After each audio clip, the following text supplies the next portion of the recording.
नमस्कार, आप देख रहे हैं सुदर्शन न्यूज। मैं हूं आपके साथ ज्योति यादव। चलिए बुलेटिन की शुरुआत करते हैं उत्तराखंड की खबरों के साथ। उत्तराखंड के मुख्यमंत्री पुष्कर सिंह धामी आज हरियाणा दौरे पर हैं। अपने हरियाणा दौरे के दौरान सीएम धामी ने कहा कि तीसरी बार भी हरियाणा में भारतीय जनता पार्टी की सरकार बनेगी। उन्होंने कहा कि हरियाणा की जनता डबल इंजन सरकार के कार्यों को देख चुकी है, इसलिए प्रधानमंत्री नरेंद्र मोदी की अगुवाई में हरियाणा में तीसरी बार डबल इंजन की सरकार बनेगी। आपको ये भी बताते चले कि मुख्यमंत्री पुष्कर सिंह धामी हरियाणा विधानसभा चुनाव के लिए स्टार प्रचारक के रूप में विभिन्न विधानसभाओं में प्रचार के लिए पहुंच रहे हैं।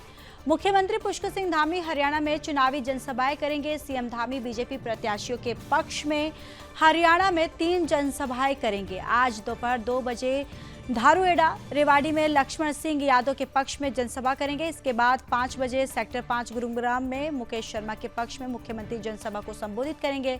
वहीं आपको ये भी जानकारी देते चले कि शाम 6:30 बजे बीजेपी प्रत्याशी तेजपाल तंवर के पक्ष में मारुति कुंज सोहना हरियाणा में मुख्यमंत्री पुष्कर सिंह धामी जनसभा को संबोधित करेंगे।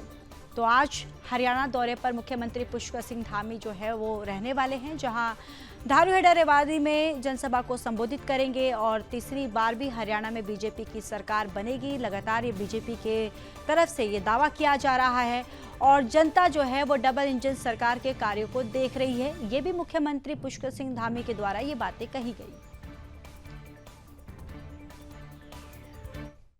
हरियाणा में पिछले 10 साल से जो भारतीय जनता पार्टी की सरकार चल रही है, डबल इंजन की सरकार चल रही है, आदरणीय प्रधानमंत्री मोदी जी के मार्गदर्शन वाली सरकार चल रही है, उस सरकार ने अनेक काम वहाँ पर किए हैं और आज हरियाणा हर क्षेत्र में आगे आ रहा है, चाहे वो कोई भी क्षेत्र हो। और हरियाणा के अंदर भाई भतीजावाद, भ्रष्टाचार जो बड़े पैमाने पर 2014 तक हुआ करता था, उस पर पूरी तरह से रोक लगी है, पारदर्शिता आई है।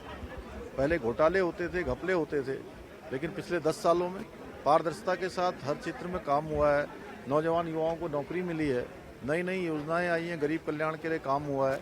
तो वहाँ पर तीसरी बार भारतीय जनता पार्टी की सरकार बनेगी। फिर से डबल इंजन लगेगा, क्योंकि लोगों ने डबल इंजन का प्रभाव देखा है, डबल इंजन का काम देखा है। देखिए, हरियाणा में पिछले 10 साल से जो भारतीय जनता पार्टी की सरकार चल रही है, डबल इंजन की सरकार चल रही है, आदरणीय प्रधानमंत्री मोदी जी के मार्गदर्शन वाली सरकार चल रही है, उस सरकार ने अनेक काम वहाँ पर किए हैं और आज हरियाणा हर क्षेत्र में आगे आ रहा है, चाहे वो कोई भी क्षेत्र हो। और हरियाणा के अंदर भाई भतीजावाद, भ्रष्टाचार जो बड़े पैमाने पर 2014 तक हुआ करता था, उस पर पूरी तरह से रोक लगी है, पारदर्शिता आई है। पहले घोटाले होते थे, घपले होते थे, लेकिन पिछले 10 सालों में पारदर्शिता के साथ हर क्षेत्र में काम हुआ है। नौजवान युवाओं को नौकरी मिली है, नई नई योजनाएं आई हैं, गरीब कल्याण के लिए काम हुआ है। तो वहाँ पर तीसरी बार भारतीय जनता पार्टी की सरकार बनेगी। फिर से डबल इंजन लगेगा, क्योंकि लोगों ने डबल इंजन का प्रभाव देखा है, डबल इंजन का काम देखा है। देखिए, हरियाणा में पिछले 10 साल से जो भारतीय जनता पार्टी की सरकार चल रही है, डबल इंजन की सरकार चल रही है। तो चलिए आगे बढ़ते हैं। केदारनाथ विधानसभा उपचुनाव के लिए भारतीय जनता पार्टी ने प्रदेश के 5 मंत्रियों को बड़ी जिम्मेदारी दी है, जहां पर सभी 5 मंत्री केदारनाथ क्षेत्र में जाकर बीजेपी के पक्ष में माहौल बनाने में जुटे हैं। और इसी कड़ी में प्रदेश के कैबिनेट मंत्री गणेश जोशी ने भी 3 दिवसीय रुद्रप्रयाग के दौरे के बाद देहरादून पहुंचकर क्षेत्र में बीजेपी के पक्ष में माहौल होने की बात कही है। कैबिनेट मंत्री गणेश जोशी ने कहा कि प्रधानमंत्री नरेंद्र मोदी के केदारनाथ को संवारा है। मुख्यमंत्री पुष्कर सिंह धामी ने 31 जुलाई की आपदा के बाद वहां के प्रभावित व्यापारियों के लिए 10 करोड़ की राहत राशि दी है, जिससे क्षेत्र में बीजेपी के पक्ष में माहौल है।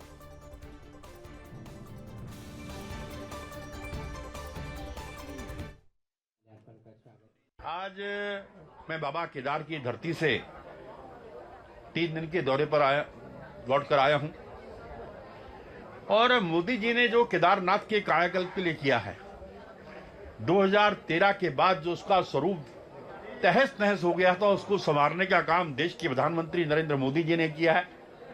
लोग उसका आभार व्यक्त करना चाहते हैं। वहीं माननीय मुख्यमंत्री जी ने जुलाई की आपदा के बाद जो एक 10 करोड़ का पैकेज वहां के खच्चर वाले, वहां के छोटे व्यापारी, अन्य वर्गों को वहां पर दिया है, जिससे 5,600 से अधिक लोग लाभान्वित होंगे, उसका संदेश पूरे क्षेत्र में है। और जो मुझे दृश्य दिखाई दे रहा है, क्योंकि केदारनाथ सीट भारतीय जनता पार्टी की परंपरागत सीट रही है, उस सीट को भारतीय जनता पार्टी जीतने वाली है। कार्यस्थलों पर यौन उत्पीड़न अधिनियम 2013 का पालन सुनिश्चित करवाने के मकसद से टिहरी जिला विधिक सेवा प्राधिकरण के सचिव आलोक राम त्रिपाठी की अध्यक्षता में नरेंद्र नगर तहसील सभागार में विभिन्न विभागों में कार्यरत महिला पुरुषों की एक कार्यशाला आयोजित की गई है। विधिक सेवा प्राधिकरण के सचिव आलोक राम त्रिपाठी ने कार्यशाला में उपस्थित सभी महिला पुरुषों को जानकारी देते हुए बताया कि कार्यस्थल पर महिलाओं के यौन उत्पीड़न रोकथाम निषेध निवारण अधिनियम 2013 का कड़ाई के साथ पालन किया जाना है। उन्होंने आगे बताया कि किस तरह से नियमानुसार समितियों का गठन, हरासमेंट से संबंधित जानकारी प्राप्त कर निस्तारित करने की प्रक्रियाओं को विस्तृत रूप से समझाया गया है। इस मौके पर उप जिलाधिकारी देवेंद्र सिंह नेगी, एडवोकेट राजपाल सिंह मियां भी कार्यशाला में मौजूद थे। आज की ये जो कार्यशाला थी माननीय उत्तराखंड राज्य विधिक सेवा प्राधिकरण के निर्देश पर आयोजित की गई है, जिसमें कार्यस्थल पर महिलाओं का यौन उत्पीड़न अधिनियम उसके प्रतिषेध के संबंध में 2013 का जो हमारा अधिनियम है उसके संबंध में एक जागरूकता कार्यशाला यहाँ तहसील सभागार में की गई है, जिसमें तहसील स्तर के सभी प्रमुख विभागों द्वारा प्रतिभाग किया गया है।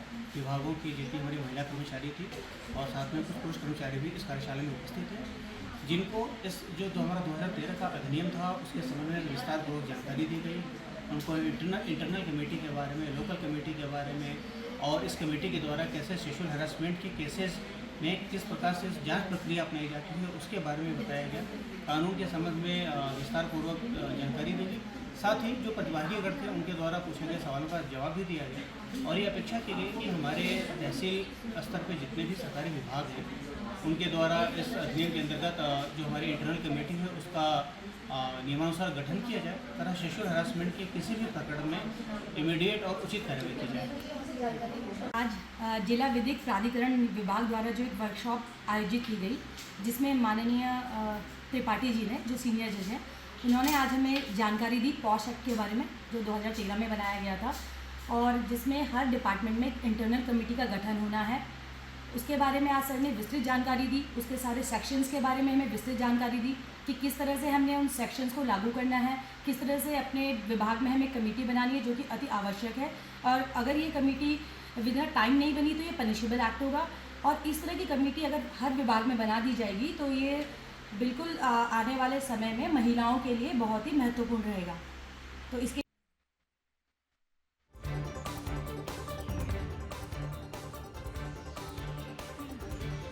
चलिए आगे बढ़ते हैं। केदार घाटी क्षेत्र में अतिवृष्टि से लिंचौली से सोनप्रयाग तक पैदल और मोटर मार्ग क्षतिग्रस्त होने से तमाम व्यवसायियों को नुकसान उठाना पड़ रहा है, जिसको देखते हुए सीएम पुष्कर सिंह धामी ने मुख्यमंत्री राहत कोष के तहत प्रभावित व्यवसायियों की क्षतिपूर्ति के लिए 9 करोड़ 64 लाख रुपए की राहत धनराशि को डीबीटी के माध्यम से प्रभावितों को ट्रांसफर की है।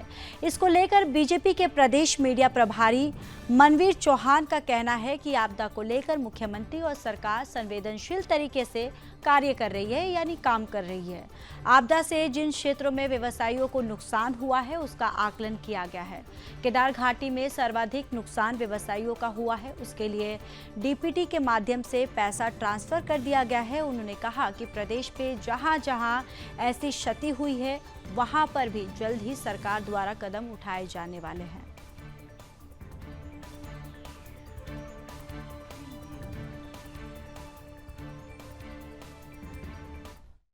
हमारी सरकार और आदरणीय मुख्यमंत्री जी बहुत संवेदनशील, निश्चित रूप से आपदा को लेकर के हमारी सरकार और आदरणीय मुख्यमंत्री जी बहुत संवेदनशीलता के साथ कार्य कर रहे हैं और आपदा से जहां जहां जिन क्षेत्रों में जिन व्यक्तियों को नुकसान हुआ है उसका पूरा प्रदेश के अंदर उसका आकलन तैयार किया गया है और इसके लिए आदरणीय मुख्यमंत्री जी के द्वारा, क्योंकि केदार घाटी में सर्वाधिक नुकसान वहां पर व्यवसायियों का हुआ है, उसके लिए डीबीटी के माध्यम से बिल्कुल पूर्ण पारदर्शिता के साथ वहाँ पर जो नुकसान क्षति जो उनकी हुई थी उनके खाते में वो पैसा डाल दिया गया है और पूरे प्रदेश के अंदर जहाँ जहाँ भी इस तरह की क्षतियाँ हुई हैं वहाँ पर भी जल्द ही सरकार के द्वारा कदम उठाए जाने वाले हैं।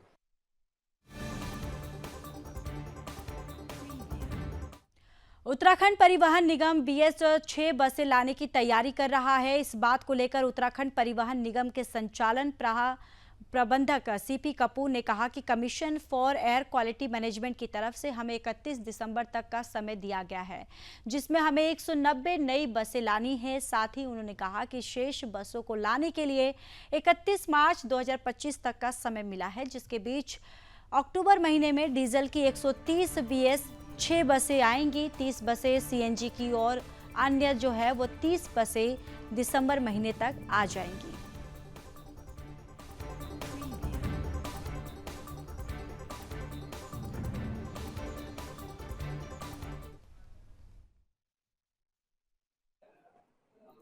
पहले तो हम ये बता दें कि अभी 30 सितंबर से कुछ भी ऐसा नया नहीं होने वाला है। हमें जो है commission for air quality management से 31 दिसंबर तक के लिए समय दिया गया है, जिसमें हमें 190 बसें नई लानी है और उसके बाद जो शेष बची बसें हैं उसके लिए 31 मार्च 2025 तक का समय मिला हुआ है। तो इसके लिए हम लोग तैयारी कर रहे हैं और इसी के लिए हमारी अक्टूबर में 130 नई बसें आ जाएंगी और BS 6 डीजल की, और 30 बसें हमारी CNG अनुबंधित आने वाली हैं और 30 का हम LOI जारी कर देंगे, जो कि दिसंबर तक आ जाएंगी। इस प्रकार हमारी ये 190 बसें दिसंबर तक पूरी हो जाएंगी।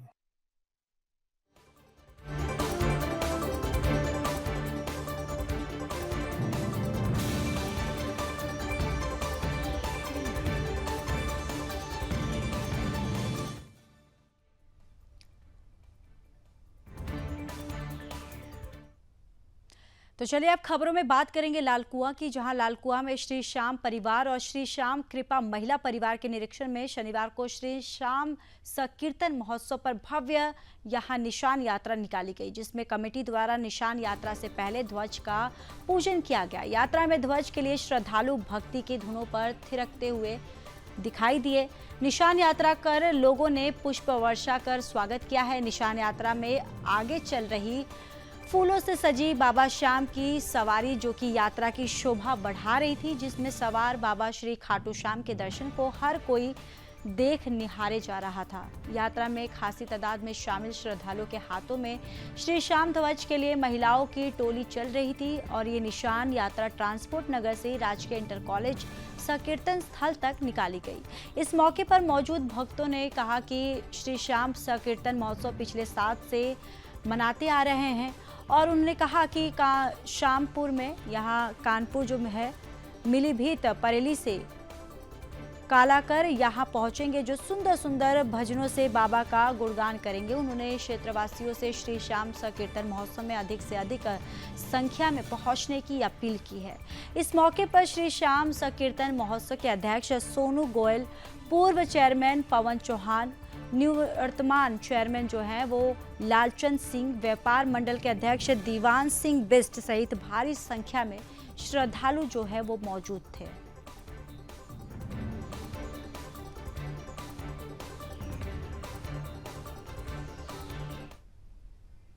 मसूरी में गुरु सिंह सभा लंढौर का 107वां सालाना दिवन पर कीर्तन शोभा यात्रा साथ यहां पर शुरू किया गया है। इस मौके पर गुरुद्वारे लंढौर में भोग, अखंड पाठ, शब्द कीर्तन और व्याख्यान का आयोजन किया गया और गुरु का लंगर के बाद नगर कीर्तन शोभा यात्रा निकाली गई। गौरतलब है कि गुरु ग्रंथ साहिब के पहले प्रकाश गुरु पर्व को समर्पित गुरु सिंह सभा लंढौर मसूरी का 107वां 2 दिवसीय सालाना गुरमत समागम शुरू हो गया है। पहले दिन लंढौर गुरुद्वारे में भोग, अखंड पाठ, शब्द कीर्तन और व्याख्यान का यहाँ पर आयोजन किया गया और गुरु के लंगर के बाद नगर कीर्तन शोभा यात्रा निकाली गई। नगर कीर्तन शोभा यात्रा बैंड बाजों और अखाड़े के साथ लंढौर गुरुद्वारा में शुरू होकर मलिंगार, लंढौर चौक और लंढौर बाजार सहित भगत सिंह चौक और माल रोड होते हुए गांधी चौक तक गई है। रास्ते पर श्रद्धालुओं ने नगर कीर्तन में शामिल हुए और श्रद्धालुओं के लिए जलपान का आयोजन भी रखा गया था। श्रद्धालुओं ने शोभा यात्रा में बैंड के साथ ही गुरु नानक बालक और गुरु नानक बालिका का बैंड सहित पावटा सहित से आई पालकी साहिब वाहन में गुरु ग्रंथ साहिब के दर्शन किए। वहीं नगर कीर्तन में पंच प्यारे मुख्य आकर्षक का केंद्र रहे। शोभा यात्रा के दौरान गतका पार्टी ने तलवारबाजी के हैरत अंगेज कारनामे जो है वो भी दिखाए, दर्शकों को आश्चर्यचकित कर दिया। लाइब्रेरी पहुंचने पर गुरुद्वारा गांधी चौक में शाम का दीवान सजा और शब्द कीर्तन और व्याख्यान आयोजित किए गए।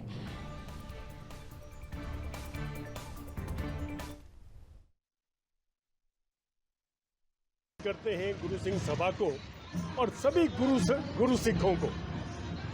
आपने देखा होगा कि कोरोना काल में उन्होंने कितना अपना वो कर्म किए हैं इस देश के लिए और कितना उन्होंने सेवा की है। उनको तो हमेशा हमेशा हमारा सर झुका रहेगा। आज जो यहाँ पर मसूरी में सालाना दीवान का जो डोली निकाली जा रही है, ये 107 सालों से निकाली जा रही है और इससे बहुत ही सुंदर भाईचारे का एक जो है मैसेज जो है जाता है आगे। और सभी धर्म मिलके, चाहे इसमें हिंदू हो, मुसलमान हो, सिख हो, ईसाई हो, मसूरी का एक अपना अलग ही रहा है कि जिसमें यहाँ के सब लोग मिलजुल कर सभी धर्मों के साथ बढ़ चढ़ कर हिस्सा लेते हैं। और ये धर्म स्वभाव का, धर्म का प्यार का एक बहुत बड़ा सहयोग का, जिसमें आपने देखा होगा कि सभी धर्मों के लोग जो है आज गुरु सिंह सभा के साथ में चल रहे हैं। तो एक बहुत बड़ा एक मैसेज है ये सभी के लिए। और गुरु सिंह सभा और गुरु सिख जो गुरु जी के जो चेले हैं और जो सरदार हैं, जितने भी पंजाबीज हैं, उनको हम हमेशा हेड्स ऑफ सलाम उनके लिए कि उनका जो जज्बा है काम करने का, सेवा का, भाव का, उसके लिए हम हमेशा अपना नमस्कार करते हैं। गुरुद्वारा श्री लंडौर गुरुद्वारा श्री सिंह सभा का 107वां सालाना दीवान है। ये हर साल इसी रूप में मनाया जाता है। यहाँ पे जो है समस्त आसपास के क्षेत्रों से, देहरादून, लोईवाला, बिहारीगढ़ से संगतें आती हैं। मसूरी की लोकल संगत रहती है और मसूरी के समस्त समुदाय के लोग इसमें रहते हैं। और ये पिछले 107 सालों से इसी तरह से नगर कीर्तन के रूप में निकाला जा रहा है। ये लंडौर गुरुद्वारे से मलिंगार होते हुए नगर कीर्तन पूरे नगर में जगह जगह रुकते हुए किताबगढ़ गुरुद्वारे तक जाएगा, जहां रात में फिर सालाना दीवान सजेगा। उसके बाद रात में गुरु का लंगर दोबारा वहां पे होगा। और ये जो सालाना दीवान है ये पूरे 2 दिन तक यहाँ पे चलता है। और इसी कड़ी में कल जो है गुरुद्वारा श्री सिंह सभा लंडौर में दोबारा गुरु का लंगर दिन में वर्तेगा। और इसी तरीके से ये पिछले 107 सालों से यहाँ पे चल रहा है। ये गुरुद्वारा श्री गुरु सिंह सभा का स्थापना दिवस के रूप में मनाया जाता है।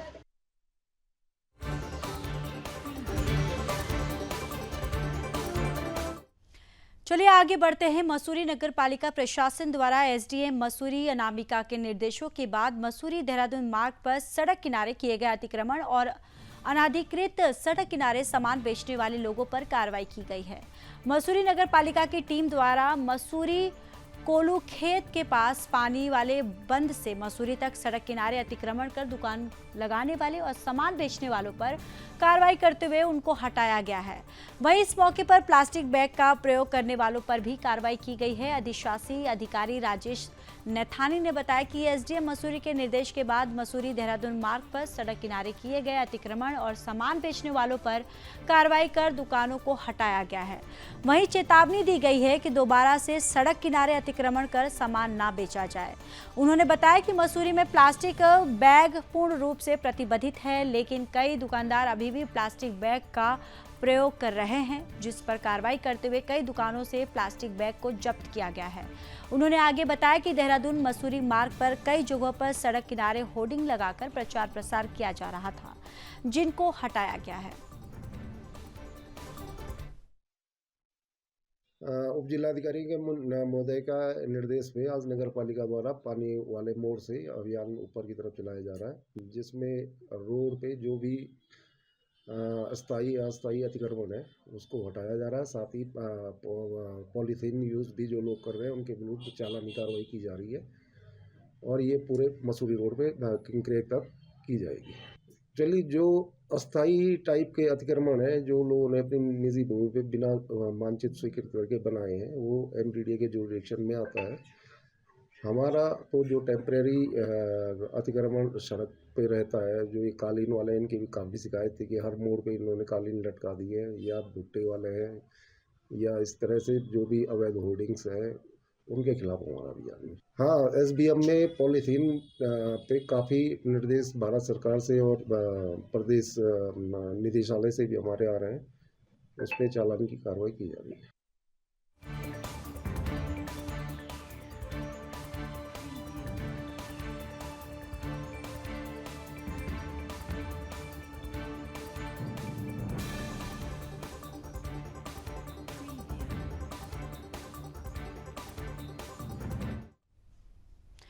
पूर्णानंद इंटर कॉलेज में नरेंद्रनगर विकास खंड की ब्लॉक स्तरीय मिनी कीड़ा प्रतियोगिता का शुभारंभ हो गया है। प्रतियोगिता का शुभारंभ बतौर मुख्य अतिथि खंड शिक्षा अधिकारी VP सिंह ने किया है।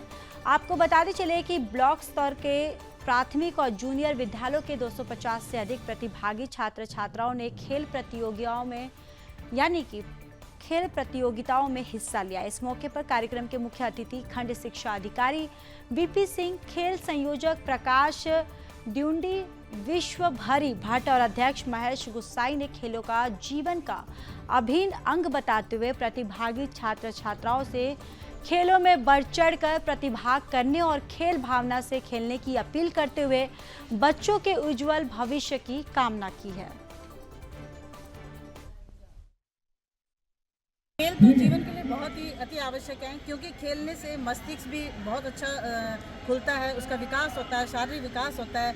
बच्चे का जो रुझान होता है वो खेल के प्रति होगा तो निश्चित रूप से वह पढ़ाई के प्रति भी आगे बढ़ेगा, क्योंकि खेलने से बच्चे के मनो मस्तिष्क और शरीर की सारी तंत्रिकाएं खुल जाती हैं। और खेल के लिए ही सरकार बहुत अच्छा प्रयास कर रही है, जिसमें हमारे बच्चे दिन ब दिन तरक्की भी कर रहे हैं।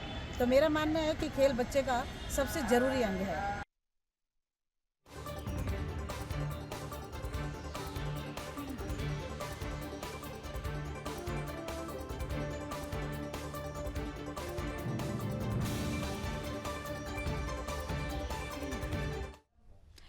तो चलिए आगे बढ़ते हैं। द्रोणागिरी ट्रैक पर फंसे 3 ट्रैकर्स का SDRF की टीम ने रेस्क्यू किया है। वही ट्रैक का शव बरामद कर SDRF की टीम ने जोशीमठ पहुंचाया। मिली जानकारी के मुताबिक SDM कार्यालय जोशीमठ से SDRF को सूचित किया गया था कि द्रोणागिरी ट्रैक पर कुछ ट्रैकर्स जो है वो फंसे हुए हैं, जिन्हें निकालने के लिए SDRF टीम की आवश्यकता है। वही घटना के बारे में जानकारी प्राप्त हुई कि केरला निवासी 4 ट्रैकर द्रोणागिरी ट्रैक पर ट्रैकिंग के लिए गए हुए थे, जहां एक ट्रैकर की मृत्यु हो गई है। SDRF टीम जो है उनके द्वारा पैदल ट्रैक से होकर घटनास्थल तक पहुंचकर ट्रैकर के शव को द्रोणा गांव लाया गया। वहीं जो 3 ट्रैकर है वो अभी फिलहाल सुरक्षित है।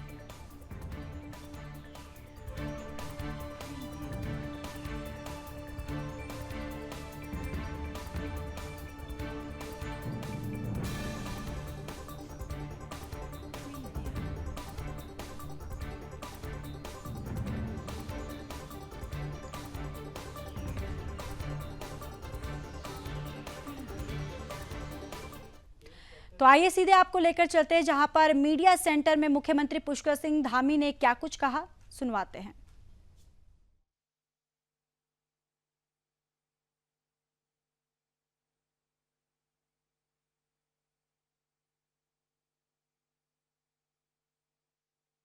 तो काम सब छोड़ मुझे फिर से ऑर्थो के पास जाना पड़ेगा। अनेक मैं कहूँ कि उपलब्धियां हमको प्राप्त हो रही हैं। अभी कल ही जो बेरोजगारी दर हमारी घटी है, ऐसे कालखंड में जब सभी जगह थोड़ा ये चुनौती के रूप में लिया जा रहा है, ऐसे समय में 4.4 पॉइंट बेरोजगारी दर घटी है। सतत development goals, sustainable development goals को प्राप्त करने में हमारा राज्य पूरे देश के नीति आयोग के जो आंकड़े आए हैं उसमें पहले नंबर पर आया है। स्टार्टअप्स के क्षेत्र में भी हम लीडर्स की, अचीवर्स की श्रेणी में आ गए हैं, उसमें भी हमने अच्छा स्थान प्राप्त किया है। और भी जो हमने यहाँ पर निर्णय लिए हैं, आप सबके सुझावों से, आप सबके मार्गदर्शन से, आप सबके सहयोग से, उन सभी में हम कहीं ना कहीं जो हमारे प्रधानमंत्री जी ने बाबा केदार की भूमि से कहा था कि 21वीं सदी का तीसरा दशक उत्तराखंड का दशक होगा, तो उस दिशा में हम ठीक प्रकार से आगे जा रहे हैं। हमारे मतलब सकारात्मक हमको परिणाम आ रहे हैं हर क्षेत्र में। चाहे आज हम समान नागरिक संहिता की बात करें तो उसमें भी हमारा काफ़ी काम हो गया है, लेकिन तेज़ी से हम उस पर काम करके उस एक्ट को लागू करने में, उस विधेयक को धरातल पर उतारने के लिए भी काम कर रहे हैं। नकल के मामले में भी एक हमारा आदर्श स्थापित हुआ है, जिसके कारण से हमको अभी तक 17,000 भर्तियाँ बिना किसी नकल के पारदर्शिता के साथ संपन्न हुई हैं। और उनके माँ बाप जो कि अपने बहुत सामान्य स्थितियों में रहकर अपने बेटे बेटियों को पढ़ाते हैं, लिखाते हैं, तैयारियां करवाते हैं, उनके इंटरव्यू इत्यादि आप सब लोगों ने स्वयं देखे हैं। उन प्रतिभागी जो चयन जिनका हुआ है उनका भी देखा है। इसके अतिरिक्त बहुत सारी चुनौतियां हमारे सामने आती रही हैं, वो सब। उत्तराखंड के बुलेटिन में फिलहाल के लिए बस इतना ही। बाकी देश और दुनिया की तमाम बड़ी खबरों के लिए देखते रहिए सुदर्शन न्यूज़। जय हिंद।